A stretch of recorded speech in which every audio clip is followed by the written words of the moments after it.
কিছুদিন হয়েছে এই রাস্তাটা হয়েছে আপনার সতী নদীর বাইঙ্গা আপনার নদী বাইঙ্গা হুমানের মিসমার হয়ে যাইতেছে। কাজ ভালো হয় না, এটা সবাই দেখতেছে, এটা আমি বললাম না, সবাই যদি ভালো হইতো তো তো এরকম হইলো নইলে, কারণ দেশের অর্থনীতি হচ্ছে যে সবকিছু আর কি।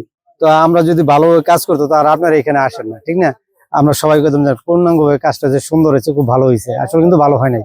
এটা পুনরায় যেভাবে ভালো হয় ওটার দিকে যদি সবাই নজর দেয়, কোম্পানি সরি মালিক, তো মানে সঠিক হবে। ওই যে আমার পিছনে ওই জায়গাটা একদম ভাঙিয়ে রয়েছে, আর কত জায়গা ভাঙিয়ে রয়েছে এরকম, আসলে কাজের কোনো অগ্রগতি হয়নি, মানে যত কাজ আছে সম্পূর্ণ খারাপ করে গেছে। এখন এই চেকটা পানি আলে তো এটা দাব বইটা দিতে যাইবে, এই জন্য কাজ করছে। আমি বলছিলাম একটু উঁচা করার জন্য, এই সাইডটা উঁচা করলে পানিটা যাতে এই দিকে যায়, গাঙ্গের দিকে পানিটা ডাউন করছে। এখন তো দেখেন প্রচুর ডাউন করছে, যে দেখেন এই ডাউন করে গেছে, মনে করেন 1 ফুট ডাউন করে গেছে সাইডে। আগে প্রথম দিন করছে অনাবদ্ধ বালু। প্রতি সপ্তাহে সর্বোচ্চবার বিকাশ পেমেন্টে 50 জন হবেন পেমেন্ট চ্যাম্পিয়ন, জিতে নিন টিভি সহ আকর্ষণীয় সব প্রাইজ। এটা বলছিলাম আমি, বলে আরো একটু উঁচা করে, এই আরো 1 ফুট উঁচা করে রাস্তা উঁচা করে, এই সাইডটা উঁচা থাকুক, ওই সাইডটা ডাউন থাকুক। এইটা থাকলে রাস্তাটা কোনোদিন ভাঙবো না। তারা কথা শোনে না, আমার লাগালো ঝগড়া বিরাট, মারামারির দশা।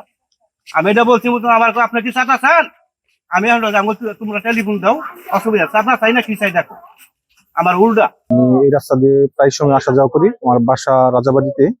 এই রাস্তা হচ্ছে রাজাবাড়ি থেকে গাজীপুর যে রাস্তাটা, এটা তো এটা কাজ কিন্তু অল্প দিন হয়েছে কাজের মান বেশি একটা ভালো হয় নাই। তো দেখতেই পারতেছেন যে রাস্তা নদী ঘাট এই পাশে বাইঙ্গা বিচ্ছিন্ন হয়ে গেছে। আগেও একবার সার্ভিসিং করা হয়েছে, কিন্তু কাজের মান হয়তো বেশি একটা ভালো না, যার কারণে দেখতে পারতেছেন যে ফাটা ফোটা সবকিছুই। তো এটা রাস্তাটা কিন্তু গাড়ি অনেক চলাচল করে, এরপর যে রাস্তাঘাটে অনেক খোয়া টোয়া পড়ে রয়েছে, এটা দুর্ঘটনার কারণ হতে পারে। কর্তৃপক্ষরা যদি আসলে এটা ঠিক মতো না দেখে, তাহলে যে কোনো সময় বড় ধরনের এটা দুর্ঘটনা ঘটতে পারে রাস্তা দিয়ে। আমি বলছি ভালো করে বালু দিয়া এটা পিডাইয়া কাজ করেন। ওই যে দেন, এই যে এই সাইডে একটা রাস্তা সাইডে পর দেখেন, এই সাইডে কিভাবে করছে, এই সাইডে কিভাবে করছে, তারা খালি কোনো মতনে বালু দিয়া এই যে এইটা করছে ইয়া দিয়া, এই যে আন্দিনা গিলা মারছে, এদিকে থাকেন, এই যে আন্দিনা মারছে, ওই যে এই বিডি বালু দিয়ে আন্দিনা মারছে। আমি নিজে এই যে দিকে ওদিকে বালু দিছি, আমার লোক বিরাট কাজিয়া। আমি কইছি এইটা দিলে কোনোদিন থাকতো না, এটা রোজার আগে খালি, ঈদের আগে খালি কোনো মতনে করে তারা বাড়িতে গেছে, এই যে রোজার আগে। এই যে আবার রুদিন কাজ ধরছে, তারপরে খালি নিচে দেয় ডাবই।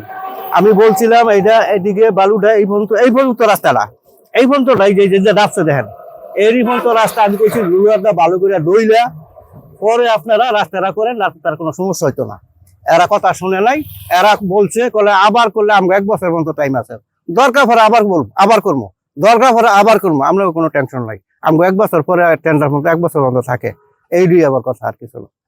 কাজ ভালোই চেষ্টা করছে করার জন্য, কিন্তু যে পিটাইছে না, দুর্মস করে নাই, যে দুর্মস করে ভালো করে পানি দিত 2-4 দুর্মস করে পিটাই লইতো, তাহলে রাস্তাটা তাড়াতাড়ি নষ্ট করে রইল আর কি, এই আর কি। খালের সাইডটা ওরা ভাঙবোই, ওরা 1-2বার 3বার ভাঙবো। আমাদের তো টাকা এখনো লক্ষ লক্ষ টাকা আসছে, আমার 1.5 কোটি টাকা রয়ে গেছে। ওটা ওটা ভাঙবো, ঠিক করবো, ঠিক করার পরে আমাদের বিল দিব। ওটা বর্ষা যায়, আমরা মোটামুটি বর্ষার মধ্যে কিছু ভাঙচুর হইলে আবার ঠিক করব, ঠিক করার পর আমরা আবার বিল আনবো। যেখানে নষ্ট হয়েছে, ব্লকটা যেখানে সরে গেছে, আমাদের রাস্তা তো ওয়াইডেনিং হয়েছে, ওখানে আসলে রাস্তাই ছিল না। রাস্তার অর্ধেক অংশে একদম নতুন মাটি ফেলে করা হয়েছে। তো এখন ওইটা বৃষ্টিতে অনেক বেশি, একসাথে অনেক বেশি পানি খালে আসছে, এবং রাস্তা হচ্ছে নতুন মাটিতে করা রাস্তা, পুরোনো অ্যালাইনমেন্ট এখানে ছিল না, ওয়াইডেনিং করা হয়েছে রাস্তাটা। ওইটা বৃষ্টির কারণে ব্লকের নিচে থেকে দেখলাম বালি সরে গেছে, বালি সরে গিয়ে কিছু ব্লক সেটেল করছে, শোল্ডারটা নষ্ট হয়েছে। ঠিকাদারের জামানত আছে অলরেডি, ঠিকাদার কাজে লেগে গেছে, আমরা সবাই ভিজিট করতে চাই, ঠিকাদার অলরেডি কাজে লেগে গেছে। এটা হোপফুলি 7 থেকে 10 দিনের মধ্যে পুরো রাস্তা আবার ঠিক হয়ে যাবে। জামানত আছে, তো সে কাজ করতে বাধ্য এবং শুরুও করছে অলরেডি।